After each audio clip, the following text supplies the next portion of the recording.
Kalvarija staršev, ki so pri propadli biobanki shranili vzorce tkiv in celic svojih otrok, se nadaljuje.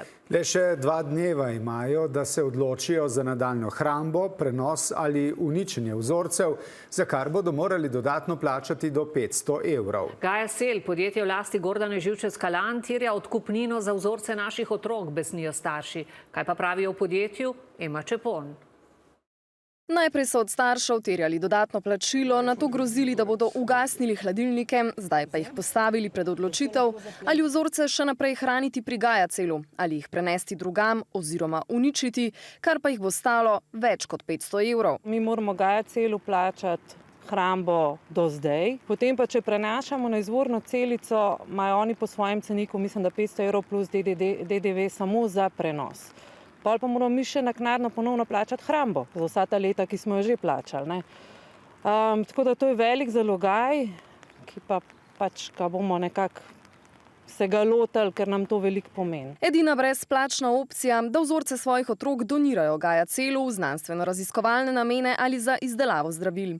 To je barantanje z vzorci naših otrok, od nas pravzaprav terjajo odkupnino, nad ustanoviteljico Gordano Živčec-Kalan besnijo starši. Recimo, če je teh vzorcev zdaj še slabih 4000 in če bo dobila 500 evrov dodatnega denarja, poleg svojih stroškov na vsak vzorec, bo ona praktično hipoma zaslužila 2 milijona evrov. Ta kalvarija je šok za vse nas in nihče se ne bi za to odločil, če bi jo pričakoval. Da razumejo stisko staršev, ki so se znašli v tej nepravični situaciji, odgovarjajo z Gaja Cela in še, da jih boli očitek, da za vzorce terjajo odkupnino, a da je tudi država zavzela stališče, da so vzorci osebno premoženje, za katerega je odgovoren lastnik, torej starši.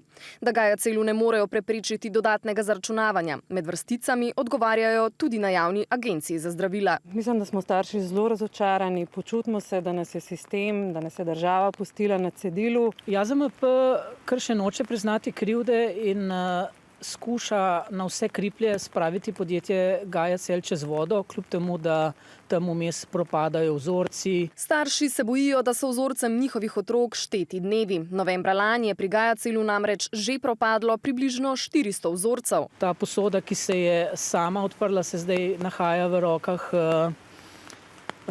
forenzičnih preiskovalcev. Bomo videli, kaj bo preiskava pokazala. To je bil največji registriran propad zbirke matičnih celic v Evropi. Z Gaja Cela so nam v daljšem odgovoru pojasnili še, da nad pogoji shranjevanja izvajajo strog nadzor in da nepravilnosti do zdaj ni ugotovila niti JAZMP.